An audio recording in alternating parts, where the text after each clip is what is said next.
Shalom Bapak Ibu yang dikasihi oleh Tuhan. Puji Tuhan bahwa Tuhan Yesus itu baik. Amin. Ya, sepanjang 1 bulan Tuhan pimpin kita sehingga kita berada di minggu yang pertama di bulan September. Nah, tentunya dengan sukacita kita memuji Tuhan, menyembah Tuhan malam hari ini, karena satu hal saja yang bisa kita lakukan, yaitu kita hanya bisa berdoa kepada Tuhan supaya Tuhan selalu memberikan kekuatan bagi kita. Nah, oleh karena itu malam ini di Rupiah Basic ini Bapak Kepala akan menyampaikan sepanjang bulan September ini tentang ritual dan tentunya kerinduan Tuhan untuk setiap kita supaya kita berbuah lebat di dalam Tuhan. Oleh karena itu sebelum kita berbincang-bincang tentang tema bulan ini, kita akan menaikkan sebuah pujian bahwa Bapa kita adalah Bapa yang setia. Memang kita kadang-kadang tidak setia, tapi Tuhan tetap setia. Amin.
Kami bersyukur Tuhan ada di tengah umat-Mu ketika kami memuji dan menyembah-Mu.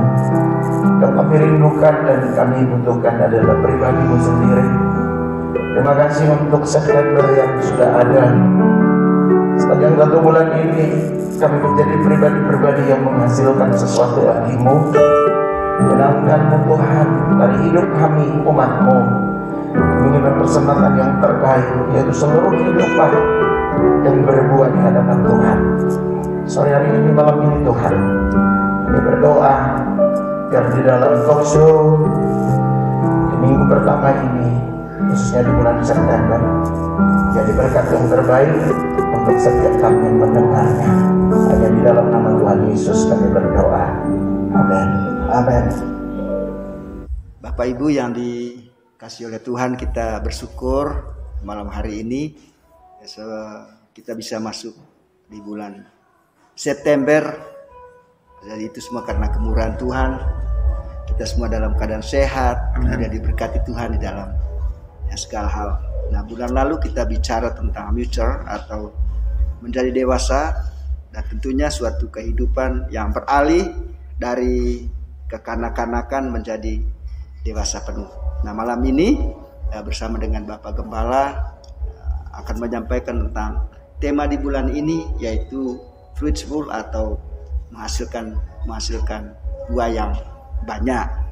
Nah, oleh karena itu sebelum Bapak Gembala menyampaikan ini, mungkin saya sapa dulu terlebih dahulu. Selamat malam, salam Bapak Gembala. Salam, selamat malam Mateo, dan juga selamat malam semua warga kerajaan dimanapun berada tentunya. Oke, puji Tuhan, Bapak Gembala sudah ada bersama dengan saya malam ini. Nah, dia akan menyampaikan kepada kita tentang tema ini. Nah, tentu tema ini sangat luar biasa dan sangat memberkati setiap kita umat Tuhan, di mana kerinduan hati Tuhan supaya setiap umat Tuhan itu mengalami yang namanya fruitful, berbuah atau berbuah lebat. Jadi ini berarti suatu kehidupan yang bisa dirasakan lebih berarti dan pengregenerasian Pak ya. Oleh karena itu mudah-mudahan malam ini apa yang disampaikan oleh Bapak Gembala itu akan menjadi berkat bagi kita. Nah, ada beberapa pertanyaan yang mungkin saya ingin sampaikan, ingin saya tanyakan kepada Bapak Gembala malam hari ini. Nah, supaya setiap kita umat Tuhan mengerti atau menangkap daripada tema kita di bulan September ini, yaitu tentang fruitful. Nah, pertanyaan yang pertama yang saya ingin tanyakan, nah di dalam tema ini, apa sih sesungguhnya fruitful itu? Kemudian apa kata Alkitab tentang berbuah lebat atau fruitful? Tolong Bapak jelaskan. Oke, sekali lagi shalom semua warga kerajaan dimanapun saudara lagi mengikuti siaran online kami lewat YouTube channel kami. Pertama-tama tentu kita ingat bahwa di bawah tema The Year of Reproduction, di triwulan pertama, triwulan kedua kita bicara tentang anak-anak, kemudian pemuda, dan bulan ketiga ini kita bicara tentang men, atau triwulan ketiga ini bicara tentang pria dewasa. Nah, di dalam pria dewasa yang pertama, kalau kita ingat baik-baik, bulan Juli itu kita bicara tema tentang strong, kuat. Seorang pria dewasa yang memuliakan Tuhan, dia memiliki kekuatan. Dan kekuatan itu adalah datang dari Tuhan. Kemudian bulan Agustus kemarin kita bicara tentang mature atau maturity, dewasa penuh. Kemudian di bulan ini kita bicara juga masih ada hubungan yang luar biasa, yaitu tanda orang itu mature atau maturity, dewasa. Dia mesti menjadi pribadi yang mengeluarkan buah dalam hidup ini. Oleh karena itu sepanjang 1 bulan ini, rekan-rekan, saudara-saudara jemaat Tuhan, kita akan bicara tentang fruitful atau berbuah. Yang pasti saya yakin bahwa setiap kita sudah sering mendengar bahwa kehidupan itu harus berbuah, pohon yang kita tanam harus berbuah, pekerjaan yang kita kerjakan harus menghasilkan buah. Semua itu dituntut untuk fruitful. Artinya bahwa perkataan berbuah atau fruitful ini menunjukkan sebuah pencapaian. Saya tangkap ya Pak Teo. Sebuah pencapaian dalam kehidupan kita, dalam semua aspek kehidupan kita, dalam pekerjaan ataupun di dalam perkawinan atau rumah tangga kita, selalu orang tuntut hasilnya, buahnya. Nah oleh karena itu, tanda kedewasaan itu sebenarnya adalah apa yang bisa kita hasilkan dari hidup ini. Nah mungkin ya masih banyak orang yang belum tahu dengan jelas apa itu pengertian tentang berbuah itu atau fruitful, hidup yang berbuah. Apa tujuannya? Kemudian mungkin ada contoh-contoh konkret mengenai kehidupan yang berbuah. Nah, oleh karena itu saya mulai dengan membedah dulu kata fruitful ini. Ini merupakan kata sifat dari Merriam-Webster Dictionary. Ini memiliki arti dua. Yang pertama itu yielding or producing fruit, artinya menghasilkan atau menghasilkan buah.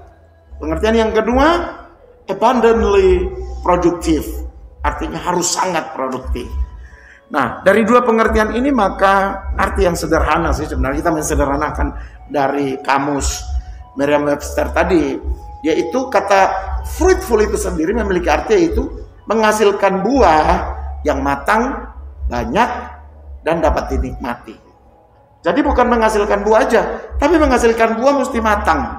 Kemudian kalau dilihat secara kuantiti mesti banyak. Buahnya itu mesti bervariasi. Kemudian dari buah tersebut bisa dinikmati, baik oleh si pemilik kehidupan maupun oleh orang-orang di sekitar kita.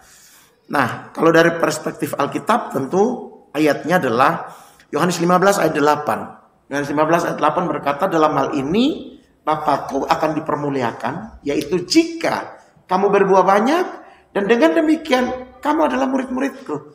Jadi Yesus mengajarkan dan memberitahukan kepada murid-muridnya bahwa dia ada di dalam Bapa, atau dalam hal ini Bapakku akan dipermuliakan, yaitu jikalau kamu berbuah banyak, dan dengan demikian kamu adalah murid-muridku. Kemudian satu ayat yang disampaikan oleh Rasul Paulus kepada jemaat di Filipi 1 ayat 22 berkata bahwa Paulus bicara tentang dirinya.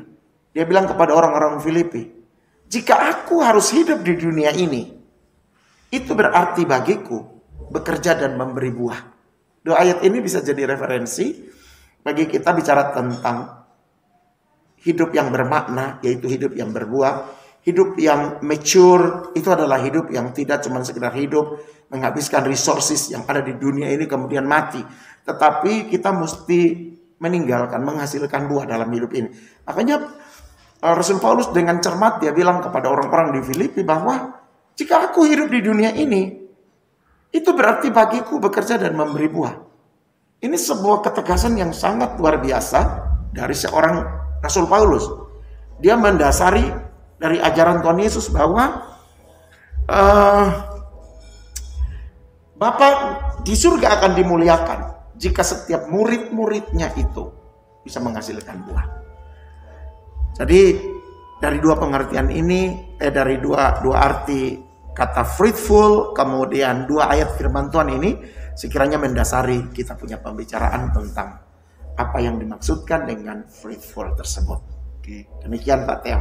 Ya, tentu buah yang dihasilkan itu kan untuk menikmati, untuk dinikmati. Untuk dinikmati. Iya. Jadi dan buah yang istilahnya buah yang sudah matang, ya itu kan bisa dinikmati. Nah tentu ini juga di dalam kehidupan kita. Jadi kita juga bisa jadi berkat buat orang lain lewat kehidupan kita sehari-hari. Oke, pertanyaan yang kedua, apa sih tujuan fruitful itu di dalam kehidupan kita orang percaya menurut pandangan firman Tuhan? Oke, wow, pertanyaannya luar biasa. Apa sih tujuannya kita mesti berbuah? Ya kan? Dalam kehidupan setiap kita orang percaya, sebenarnya kita mulai melihat dengan satu keinginan Tuhan. Yaitu dia mau setiap saudara, setiap saya itu bertumbuh. Setelah dalam pertumbuhan itu, di ujungnya kita mesti berbuah. Nah, kalau kita mengerti bahwa ini tujuan Tuhan, kenapa kita mesti bertumbuh dan berbuah?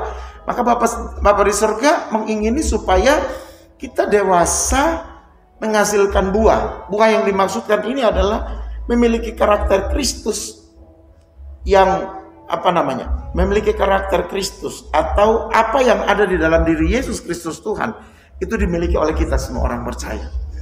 Sehingga ketika kita menampakkan karakter Kristus di dalam diri kita, maka orang akan memberi penilaian, oh iya ya, orang yang bertobat itu harus seperti ini, orang yang hidup lahir baru itu seperti ini, orang yang sudah hidup dalam kebenaran itu seperti ini. Kenapa? Sebab karakter Kristus itu termanifestasi dalam kita. Itu merupakan salah satu buah yang kita tunjukkan kepada begitu banyak orang yang tentunya ingin melihat apa sih output hasil dari kita orang-orang percaya. Oleh karena itu kalau Pak Theo tanya tentang tujuan, yang pertama adalah Allah telah menetapkan kita supaya kita menghasilkan buah. Yohanes 15 ayat 16. Nah, hal ini merupakan suatu ketetapan dan bahkan ini perintah Allah bagi setiap orang percaya. Yohanes 15 ayat yang ke-16. Artinya begini, bahwa hidup yang menghasilkan buah itu merupakan hal yang harus kita lakukan dan kita capai di setiap kehidupan kita. Kita perhatikan sebentar ya, Yohanes 15 ayat 16. Bapak Ibu boleh cari Alkitabmu dan kita lihat Yohanes 15 ayat 16. Alkitab bilang begini, bukan kamu yang memilih aku, tetapi aku yang memilih kamu, dan aku telah menetapkan kamu supaya kamu pergi dan menghasilkan buah. Siapa yang menetapkan?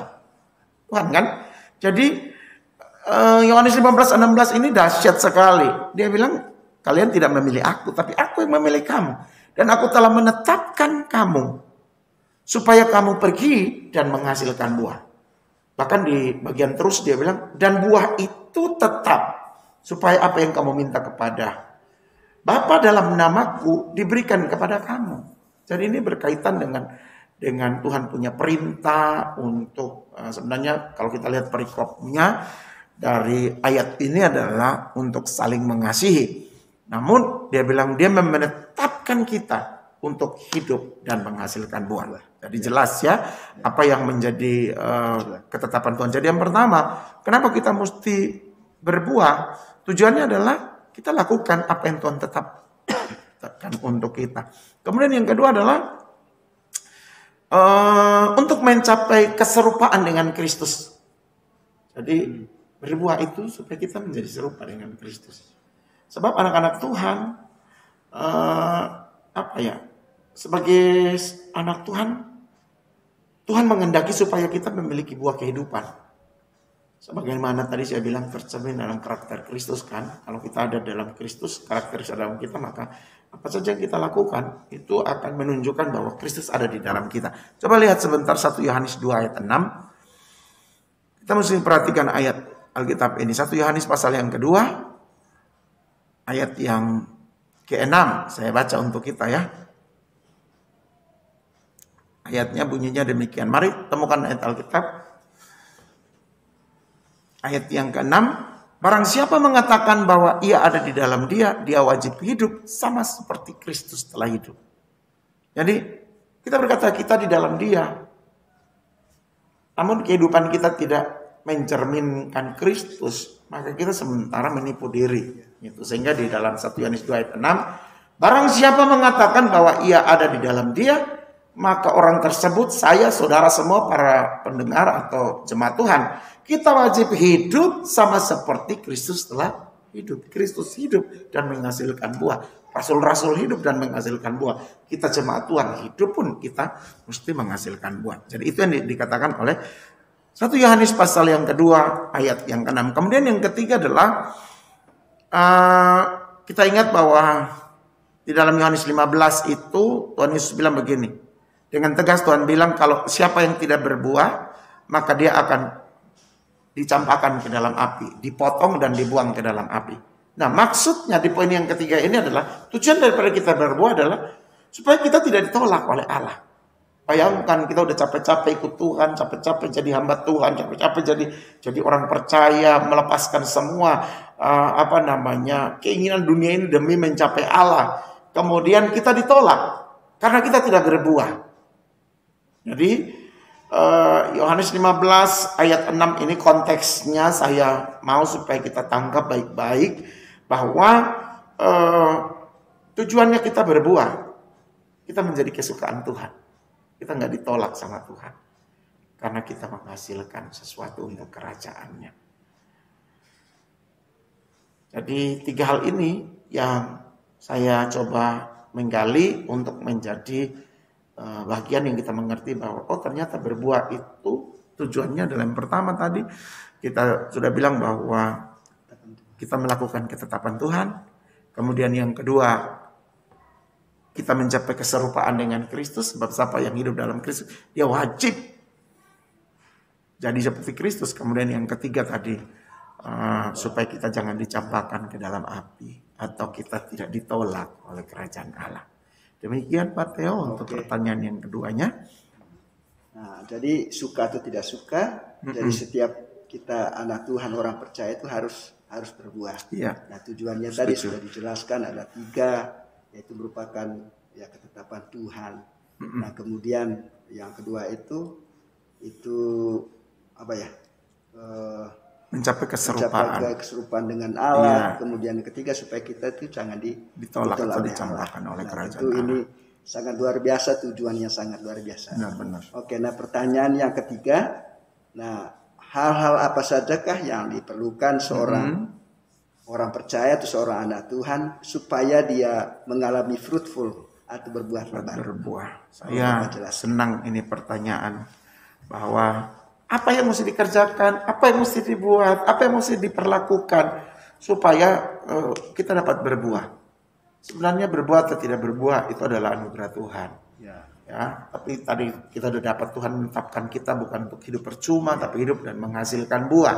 Nah, oleh karena itu pertanyaan ketiga ini saya punya 2 alasan yang penting, di mana 2 hal penting ini harus diperhatikan oleh setiap anak Tuhan jika dia mau untuk mengalami hidup yang berbuah. Yang pertama itu, Pak Theo ingat, umat Tuhan perhatikan Mazmur pasal 1, dia bilang bahwa pohon yang tertanam di tepi aliran air atau aliran sungai atau sumber air, itu akan berbuah pada musimnya. Jadi yang pertama yang mesti kita lakukan adalah pastikan kita tertanam di tempat yang tepat. Tempat yang tepat itu ya rumah Tuhan. Hidup imanmu mesti tertanam di rumah Tuhan. Tertanam di mana Tuhan ada. Itu. Hatimu tidak boleh di mana-mana. Hatimu harus ada di Tuhan. Oleh karena itu, yang pertama, apa yang mesti dilakukan supaya kita tetap berbuah? Ya lu mesti milih hidup dan tertanam imanmu di tempat di mana tempat itu adalah sumber untuk kehidupan kita. Dan kita tidak bisa sumber kita yang lain. Sumber kita adalah Tuhan. Amin. Mungkin jemaat Tuhan, kita masih ingat Yeskiel pasal 47. Cerita tentang sungai yang mengalir dari bait Allah. Selalu saya suka ayat ini karena di ayat yang ke-12 itu dia bilang begini. Pohon-pohon yang tertanam di tepi air, di tepi sungai yang mengalir dari bait Allah itu selalu tidak mengalami datangnya panas terik. Dia berdaun lebat dan berbuah pada musimnya. Bahkan yang Yeskiel 47 itu berkata bahwa pohon yang tertanam di tepi sungai yang airnya mengalir dari bait Allah itu daunnya jadi obat, buahnya jadi makanan. Jadi ini menjadi sumber kesehatan dan juga sumber kehidupan. Jadi kalau kita punya hidup itu tertanam di tempat yang tepat, yang saya bilang tadi, tapi aliran air itu gambaran tentang kasih Tuhan, kuasa Tuhan, kemurahan Tuhan, kebaikan Tuhan. Maka kita akan melihat sebuah keajaiban, yaitu hidup kita jadi obat. Hidup kita pun jadi sesuatu yang mengenyangkan banyak orang secara rohani. Kemudian yang kedua yang mesti dilakukan oleh kita, siapapun juga, supaya kita menghasilkan buah adalah kita kembali ke Yohanes 15, yaitu tinggal di dalam aku dan aku di dalam kamu. Ini berbicara tentang apa nih? Tinggal di dalam aku dan aku di dalam kamu. Ini berbicara tentang komitmen. Setuju ya? Jadi kalau kamu punya komitmen dengan mencintai Tuhan, mengasihi Tuhan, beribadah dengan sungguh-sungguh, maka kamu akan jadi punya kehidupan yang berbuah. Nah, ayat selanjutnya dia bilang sama seperti ranting itu tidak dapat berbuah dari dirinya sendiri. Apa ini? Tidak dapat berbuah dari diri sendiri. Artinya ada sebuah kebergantungan kepada Allah atau kepada sumber itu sebagai sesuatu yang wajib dalam hidup ini. Jadi tinggal di dalam Tuhan, punya komitmen yang dahsyat, kemudian bergantung sepenuhnya pada Tuhan. Itu hal yang kedua yang mesti dilakukan. Jadi dua hal ini. Yang pertama, pilihlah tempat di mana kamu mesti tertanam. Gitu. Satu hari, waktu Abraham dan Lot hendak berpisah, apa yang dilihat oleh Lot? Lot melihat lembah Yordan itu seperti taman surga. Banyak air dan lain sebagainya. Padahal itu sesuatu yang cuman bersifat lahiriah. Sementara Abraham, dia berada di padang penggembalaan yang luar biasa. Tapi Alkitab bilang, Sodom dan Gomora itulah lembah Yordan yang dihancurkan sama Allah. Sementara Abraham hidupnya diberkati. Apa yang dilihat oleh Abraham? Abraham melihat seperti Tuhan melihat. Jadi hari-hari ini kita mesti melihat bahwa memilih untuk kita tertanam di tempat yang tepat. Itu bukan berbicara sesuatu yang mengenakkan daging saja. Tidak berbicara tentang sesuatu yang mengenakkan hati saja. Kemudian saya tertanam di situ. Tidak. Tapi lu mesti tahu bahwa di situ tuh benar-benar sumber. Kamu bisa menyembah Tuhan sampai puas di situ. Kamu bisa bersekutu dengan Tuhan tanpa ada halangan. Kamu melihat bahwa kamu ketersediaan makanan rohani firman Tuhan itu terbuka bagi kamu di situ. Itu tempat yang mesti kita tertanam.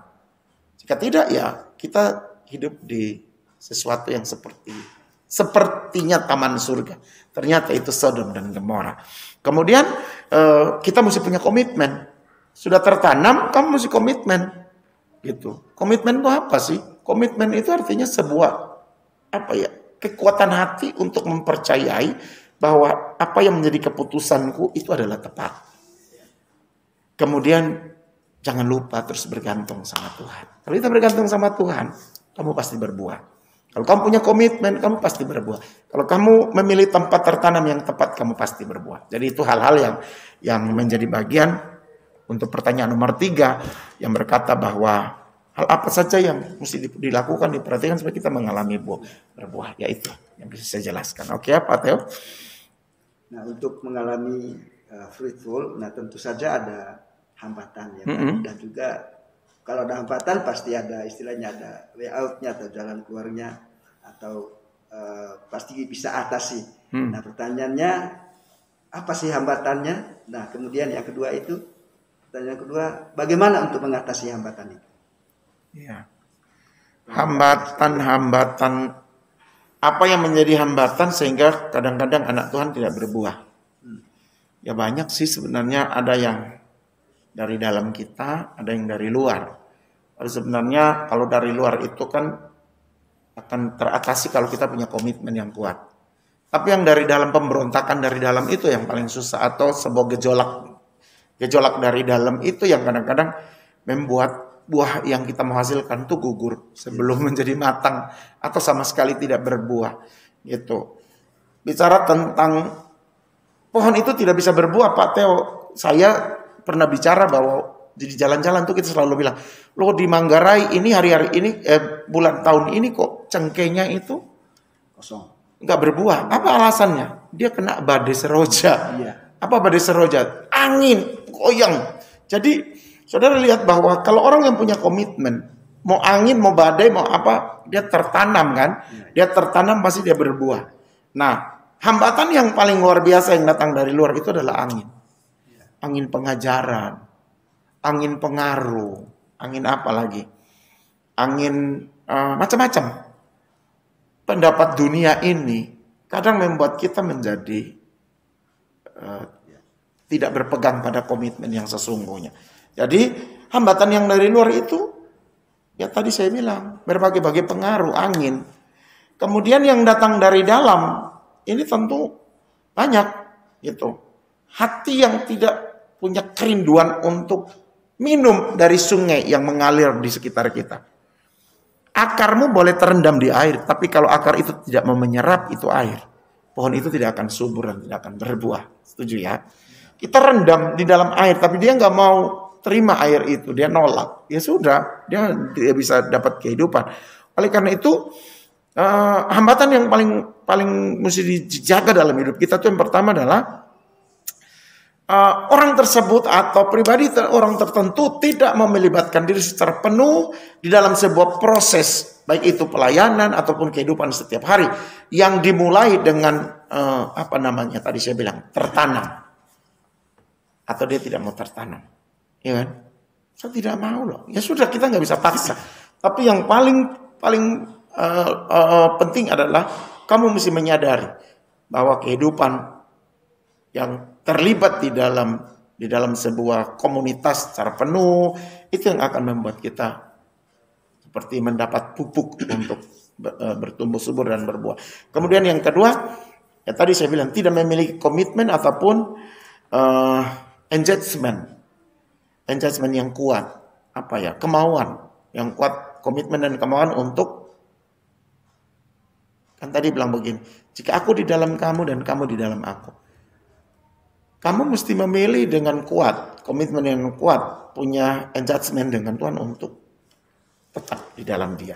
Maka kita pasti berbuat. Itu halangan yang tidak bisa dari luar. Komitmen serta engagement ini. Kemudian proses yang mesti dijalani, baik itu di dalam pelayanan dan lain sebagainya. Melibatkan diri di situ secara penuh dalam sebuah proses sehingga luar biasa. Kalau tadi kita bicara tentang angin yang datang dari luar, itu serta-merta gitu. Tinggal kita yang mesti punya komitmen yang kuat dalam Tuhan. Saya pikir itu yang menjadi halangan orang-orang tidak berbuah. Gitu. Mungkin nanti di khotbah hari-hari yang lain akan ada lebih dalam. Kita bahas tentang hambatan-hambatan apa saja yang bisa terjadi sehingga membuat kita tidak berbuah. Oke, sekarang pertanyaan berikutnya. Nah, bagaimana cara supaya anak Tuhan atau orang percaya itu mengalami fruitful atau berbuah lebat. Nah, tentu saja tidak hanya sekedar kita sadar, wah saya harus berbuah, ya kan? Tentu ada hal-hal atau kiat-kiat yang harus dilakukan oleh setiap orang-orang percaya. Kira-kira apa kiat-kiat yang harus dilakukan? Jadi harus ada sebuah tindakan agresif dari kita untuk supaya kita berbuah. Ibaratnya seorang ibu yang dia tahu bahwa dia sementara mengandung benih dari seorang laki-laki, misalnya suaminya itu, maka dia akan menjaga sedemikian rupa, baik dari sisi makanan, dari sisi nutrisi, dari sisi pergerakan, sehingga janin itu akan terpelihara sampai nanti hari H dia akan menghasilkan keturunan atau buah dalam perkawinan. Nah, bagaimana cara agar supaya seorang anak Tuhan bisa terus berbuah dalam hidupnya? Ada beberapa hal yang mesti dilakukan. Yang pertama, kita mesti sadar bahwa kita adalah pribadi yang masuk dalam rencana Tuhan yang besar untuk masa depan. Kalau kita mengerti, kita sadar bahwa Tuhan punya rencana dalam hidup ini, maka kita akan memperlakukan hidup ini sesuai dengan apa yang Tuhan inginkan. Karena kita mengerti bahwa dalam saya, dalam Pak Theo, dalam seluruh jemaat ada rencana Tuhan. Yeremia pasal 29 ayat 11 kan. Rancangan damai sejahtera bukan rancangan kecelakaan, untuk memberi hari depan penuh harapan dan lain sebagainya. Jadi Tuhan punya rencana besar dalam kita. Kalau orang tidak mengerti perbuatan Tuhan yang besar dalam dia, mengerti rencana Tuhan, maka dia hidup percuma. Dan dia hidup percuma tentu tidak bisa menghasilkan buah. Yang kedua yang mesti dilakukan adalah bertindak untuk mentaati perkataan firman Tuhan. Ulangan 28 ayat 1. Kalau kita lihat, jika engkau baik-baik mendengarkan apa yang kusampaikan pada hari ini, dan engkau lakukan dengan setia, maka aku akan memberkati kamu, aku akan jadikan kamu begini-begini, wah itu, dan lain sebagainya. Jadi bertindak untuk mentaati perkataan firman, kamu pasti berbuah. Yang ketiga, sabar mengikuti setiap proses yang Tuhan izinkan. Ya kan? Jadi mau berbuat tuh tidak langsung ini hari berbuah langsung berbuah, tidak. Tapi itu lewat proses berbunga, kemudian dibuahi, kemudian dari bunga itu menjadi bakal buah, kemudian dia mulai buah yang kecil, terus membesar sampai jadi matang. Jadi itu adalah sebuah proses. Jadi mengikuti setiap proses yang Tuhan izinkan terjadi dalam hidup saudara. Seperti yang katakan dalam 2 Timotius 4 ayat 8. Nah, kemudian yang keempat, ini penting untuk diperhatikan oleh setiap kita, yaitu kita jangan menjadi sombong jika sudah diangkat Tuhan. Gitu. Sebab kesombongan itu bukan buah tapi buah yang pahit. Gitu. Kemudian yang kelima, tetap setia melayani Tuhan. Jadi 5 hal ini yang mungkin bisa menjadi jawaban bagaimana cara seorang anak Tuhan akan terus berbuah. Jadilah engkau sadar bahwa hidupmu itu adalah merencanakan Tuhan, bertindak untuk taat firman, lakukan yang firman omong, mengikuti proses, kemudian tidak jadi sombong kalau dipakai Tuhan, kita rendah hati, kemudian ya setia melayani Tuhan aja. Pasti kamu berbuah. Jadi 5 hal ini merupakan kiat-kiat yang mesti dilakukan untuk supaya kita menghasilkan buah. Demikian Pak Theo. Pertanyaan nomor 5. Pertanyaan yang terakhir. Tentu ini semua orang ingin ingin berbuah. Amen. Karena apa? Di dalam mengalami fruitful itu pasti ada keuntungannya Pak ya. Iya betul. Nah pertanyaannya, apa sih keuntungan yang diperoleh ketika kita orang percaya ini mengalami fruitful? Iya. Berbuah itu menyenangkan. Iya. Gitu. Berbuah itu menarik simpati, gitu. Saya paling suka bercocok tanam. Apa saja saya tanam, saya pikir untuk menghasilkan buah. Dan di halaman di samping rumah itu saya punya beberapa pohon jeruk, Pak Theo. Satu pagi saya lihat buahnya itu udah menguning semua. Saya coba capture atau foto. Waduh cantik sekali. Jeruknya kuning-kuning, ada yang masih hijau ranum gitu. Wow. Bagus sekali. Menarik hati saya untuk motret atau ambil capture-nya. Si pemiliknya hatinya terhibur ketika lihat pohon itu berbuah. Ya kan? Belum selesai Pak Theo. Kemudian siangnya saya keluar, saya lihat, loh, buah yang bagus itu sudah diambil orang dari luar pagar. Bayangkan, yang tidak tanam pun ingin ikut menikmati buahnya. Apa arti ini? Menarik. Kalau berbuah itu pasti menarik perhatian. Gitu. Anak-anak lihat jambu di depan itu kalau udah mulai berbuah. Menarik perhatian mereka. Siang-siang mereka katakan, Pak Pendeta minta jambu. Kalau udah dikasih, mereka pakai batu kemudian melemparinya. Kenapa? Menarik itu buah. Jadi dengar baik. Kalau tadi Pak Theo tanya bahwa keuntungan, yaitu waktu kita berbuah, kita sementara membuat hati Tuhan itu bangga sama kita. Aduh, luar biasa. Bukan cuma Tuhan, tapi orang-orang di sekitar kita pun pingin merasakan apa yang dihasilkan dari hidup kita. Jadi kita menjadi dampak bagi banyak orang. Jika kau berbuah, kamu dicintai oleh Tuhan dan berdampak bagi sesama di situ. Baik itu yang pemilik pohon, orang lain ketika lihat buah itu pingin. Bahkan mereka, waduh Pak Pendeta bagus ya buahnya, minta dong. Jadi ada sesuatu yang luar biasa. Itu yang pertama. Jadi kalau kita berbuah, kehidupanmu pasti menarik. Kehidupan jasmani, kehidupan rohani pasti menarik. Disukai oleh banyak orang. Kemudian yang kedua, apa sih keuntungan kalau kita berbuah? Kita bisa berkata sama Tuhan, Tuhan ini yang bisa kubawa. Jadi persembahan yang terbaik lagi. Yaitu buah kehidupan. Ya kan? Kita bisa berkata sama Tuhan, Tuhan saya memberikan buah dari kehidupan ini. Saya biarlah dipenuhi dengan buah-buah Roh Kudus. Dan buah karakterku ini boleh menjadi contoh bagi banyak orang supaya orang pingin melihat Yesus, pingin mengikuti Yesus, pingin menjadi murid Yesus. Kenapa? Karena lihat, ini orang-orang yang ada di dalam Tuhan ini semua berbuah dengan lebat. Jadi menjadi berkat bagi banyak orang, menyukakan Tuhan. Kemudian yang ketiga, penting adalah ketika kita berbuah, itu adalah tandanya bahwa kehidupan kita akan melahirkan generasi berikutnya. Dari buah itu ada biji dan biji itu akan mengeluarkan tumbuhan baru. Jadi puncak daripada atau keberhasilan daripada sebuah pohon untuk dia meregenerasi itu ketika dia berbuah. Oke, ada banyak orang bisa loh Pak lewat cangkokan misalnya, atau kita setek tanam, dia akan ada berbagai-bagai cara. Tetapi yang paling umum dari setiap tumbuh-tumbuhan itu adalah buah. Karena lewat buah itu dia bisa menghasilkan sesuatu.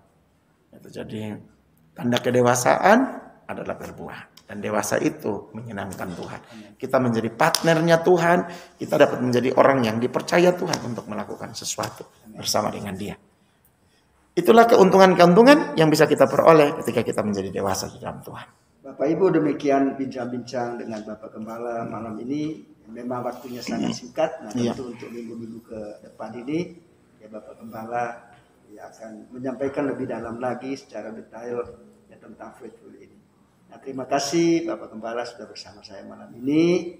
Terima kasih buat waktunya. Tentu doa kami umat Tuhan yang ada di GPRFU ini, Bapak Gembala dan keluarga tetap sehat. Amin, amin. Semangat, antusias untuk melayani Tuhan. Nah, Bapak Ibu, saya mohon kepada Bapak Gembala untuk berdoa untuk setiap kita umat Tuhan malam ini, supaya umat Tuhan mengalami fruitful dan tetap ada di dalam perlindungan Tuhan. Ya, silakan Bapak Gembala. Oke, Bapak Ibu yang dikasih oleh Tuhan, warga kerajaan Allah. Demikian bincang-bincang saya, penjelasan saya dari beberapa pertanyaan yang disiapkan oleh Pak Theo untuk membuka wawasan kita tentang apa itu artinya tema berbuah di bulan September ini. Pastikan kamu adalah pribadi yang dewasa, yang mature, dan tanda maturity kita adalah kita menjadi berbuah atau fruitful.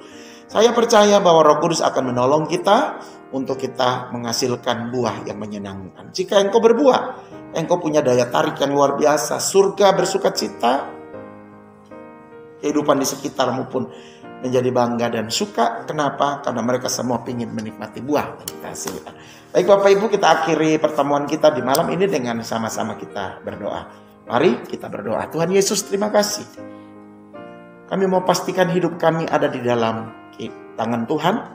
Kami tertanam di bait Allah.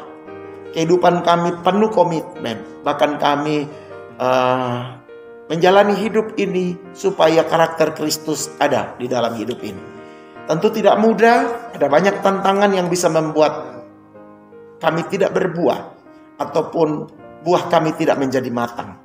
Namun malam ini kami tahu ada Roh Kudus yang menolong kami, menolong umat-Mu, sehingga siapapun kami menjadi pribadi yang dewasa. Kami mau tinggal di dalam Tuhan, kami mau tertanam, kami mau punya komitmen, kami mau punya engagement sama Tuhan. Kami mau untuk supaya terus setia sama Tuhan, supaya kehidupan ini benar-benar menjadi berdampak bagi banyak orang. Terima kasih untuk bincang-bincang di talk show di malam hari ini. Sekiranya Tuhan memberkati kami, Tuhan mengurapi kami.